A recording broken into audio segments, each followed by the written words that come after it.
It has been a rough year for Disney and for their CEO Bob Chapek, with multiple different controversies, including numerous big budget box office flops, including some of their talent like Scarlett Johansson suing Disney over their decision to release her movie Black Widow on the Disney Plus streaming service, including things like people being very upset at the way the parks are being run and extraordinarily unhappy. And of course, to culminate it all, we had the controversy in Florida with the parental rights and education bill. And in the past 6 months, we've seen a 40% drop in Disney's stock. And there was some speculation that potentially Bob Chapek could be on the chopping block for all of this. But it looks like he's going to be there for quite some time. In battle, Disney CEO Bob Chapek gets a contract extension.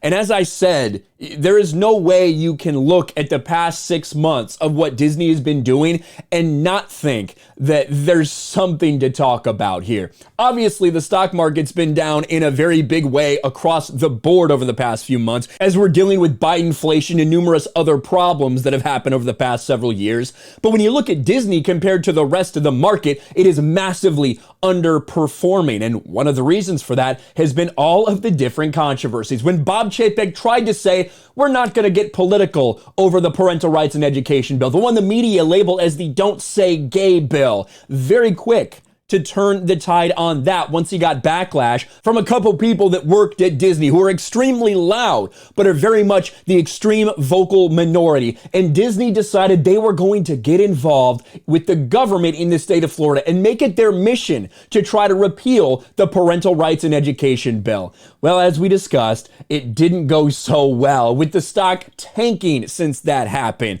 Disney shares closed under $100 for the first time in more than 2 years. And of course, ultimately, what did that lead to? Ron DeSantis getting in a feud with the company of Disney and taking away all of their special tax benefits that they've had for decades and decades. No longer in the next coming years will they benefit from that. So all of a sudden, Disney is going to have to operate on a level playing field with every other business in Florida. But let's see why they decided to extend his contract. In battle, Disney company chief Bob Chapek got a critical endorsement after entertainment giant board of directors voted unanimously on Tuesday to extend his contract for an additional 3 years. The move comes as Chapek's future has been hotly debated around Hollywood and in the media. After taking the reins from Bob Iger, Chapek got plaudits for his no-nonsense approach to growing Disney's streaming service, and he and the company's stock was rewarded when they blew past subscriber projections. That helped offset the lost revenues. But there were several missteps, most notably when Chapek dealt with a near staff revolt in the wake of his botched response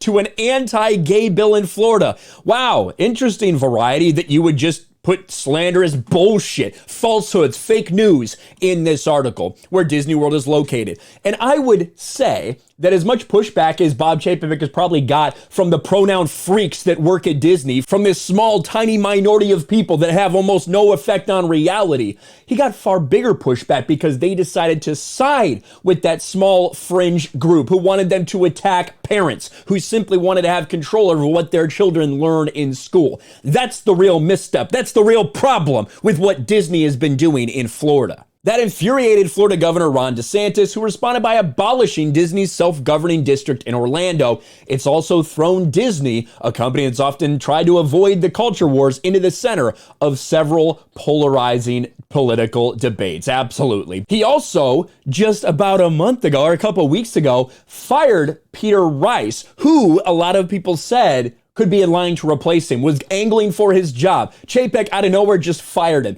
Probably one of the reasons that this decision was unanimous. On Tuesday, the board praised Chapek as the right steward to guide Disney. Disney was dealt a tough hand by the pandemic, just like everyone else, right? Yet with Bob at the helm, our business, from parks to streaming, not only weathered the storm, but emerged in a position of strength. The board is committed to keeping Disney on the successful path. Bob's leadership is key. Bob is the right leader at the right time for Disney, and the board has full confidence in him and his leadership team. And this is what Chapek said: leading this great company is the honor of a lifetime, and I'm grateful to the board for their support. I started at Disney almost 30 years ago. Today I have the privilege of leading one of the world's greatest, most dynamic companies, bringing joy to millions around the world. A lot of people are never going to forget, you know, Bob Chapek saying we don't want to get political, and then 2 days later being bullied, basically by the point of a rainbow-colored gun, to come out and bash parents in the state of Florida, to slander people in the state of Florida and saying that they're backwards, calling them bigots, calling them homophobes, all of these things. That's effectively what Disney has done. But Disney's a company that probably wants stability, that probably doesn't want a whole lot of change or shakeup right now, even with all the bad headlines out there. So they've decided they're sticking with Bob Chapek for 3 more years. What do you guys think about this? Let me know in the comments below. Smash a like button, subscribe to the channel, ring the bell for notifications, share this video out there, and I'll talk to you later. Thanks for watching, everyone, and a huge shout out to my patrons. I appreciate you guys so much. Want to follow me on Twitter or Instagram? Check out the description below. You'll find links to my PO box and my Patreon as well. And I'll talk to you guys later.